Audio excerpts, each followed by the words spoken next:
Hoy nos metemos de lleno en una historia fascinante, la de una renuncia papal, la de Benedicto XVI.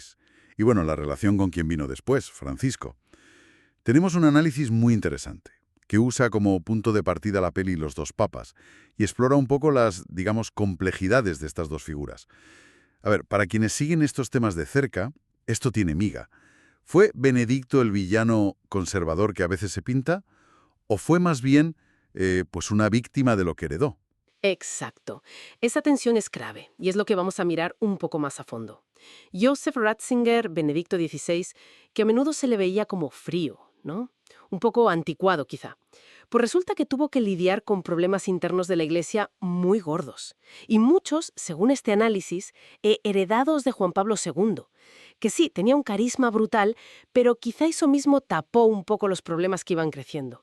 Corrupción, encubrimiento de abusos, esas cosas. Vaya, o sea que la imagen tan potente de Juan Pablo II pudo, bueno, dejar una herencia complicada. Y claro, en contraste total, Jorge Bergoglio, el futuro Papa Francisco. La imagen es otra, cercano, reformista, pero la pregunta es esa, ¿no? ¿Pudo Francisco brillar tanto porque Benedicto, digamos, ya se había llevado la peor parte, las críticas más duras? Vamos a verlo. Sí, el análisis sugiere justo eso, que Juan Pablo II, a pesar de ser queridísimo y de sus viajes, pues descuidó bastante la gestión interna. Dejó una estructura, bueno, la fuente dice, al borde del colapso. Casi nada.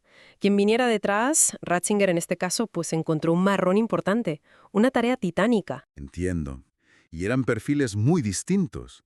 Ratzinger era el guardián de la doctrina, ¿no? El cerebro teológico. Y desconfiaba, parece, de la visión más abierta de Bergoglio. Sus posturas parecían opuestas. Ratzinger, marcado por la Alemania de posguerra, esa inestabilidad, buscaba como una verdad, pues eso, eterna, inalterable. Y Bergoglio, forjado en Argentina, en la dictadura, pasó de ser conservador al principio a valorar más la compasión, la justicia social, después de vivir el sufrimiento de cerca. Y bueno, cometer errores que lo marcaron mucho. Totalmente. Y esa diferencia se notó en su elección, claro. La de Benedicto dividió mucho. Los tradicionalistas, pues encantados, ¿no? Un defensor de la fe. Otros lo vieron como una barrera para los divorciados, la comunidad gay. Y encima estalló el Batilix. Esas filtraciones. Batilix, menudo lío fue aquello. Sí, revelaron corrupción, luchas de poder.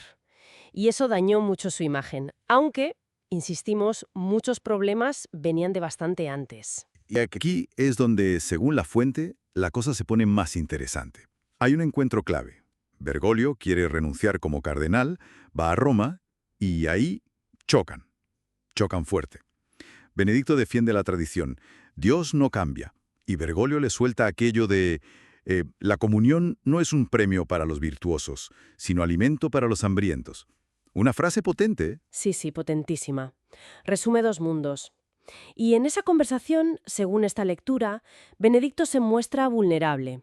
Confiesa que se siente agotado, desconectado de Dios en ese rol, superado por el cargo, y carga con el peso de los escándalos. Menciona el de Maciel. Y aquí el análisis da un dato importante. Ratzinger, antes de ser papa, ya intentó investigar a Maciel, pero parece que Juan Pablo II lo frenó. Ostras. ¿Sí? Pero fue Benedicto quien finalmente lo sancionó. Así que asumió la culpa pública por cosas que, bueno, no eran solo suyas. El fascinante cómo se reinterpreta esa dinámica. Y entonces, Benedicto le revela que va a renunciar, algo, bueno, casi inédito. Y ve en Bergoglio, a pesar de todo, al líder que hace falta.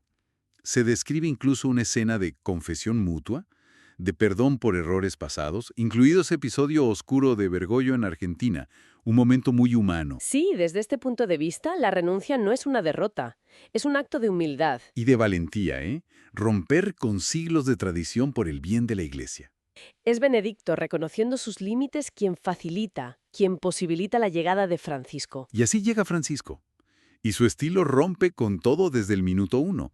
Rechaza el palacio papal, los zapatos rojos, se pone unos viejos, una cruz de hierro sencilla, Gestos. gestos que conectan enseguida. Muchísimo. Mientras, Benedicto, ya emérito, observa, y Francisco empieza por los márgenes.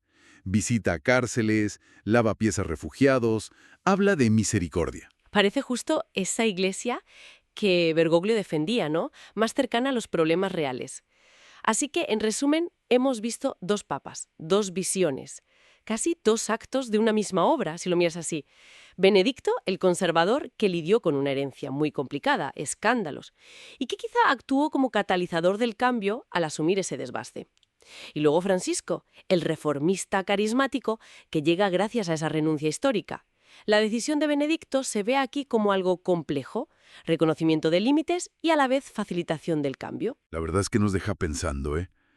Más allá de la Iglesia y estas dos figuras, ¿cuándo una institución, sea cual sea, debe agarrarse a la tradición para protegerse? ¿Y cuándo necesita el coraje de soltarla, de cambiar, para sanar, para evolucionar y para servir mejor a la gente de hoy? Ahí queda eso, para darle unas vueltas.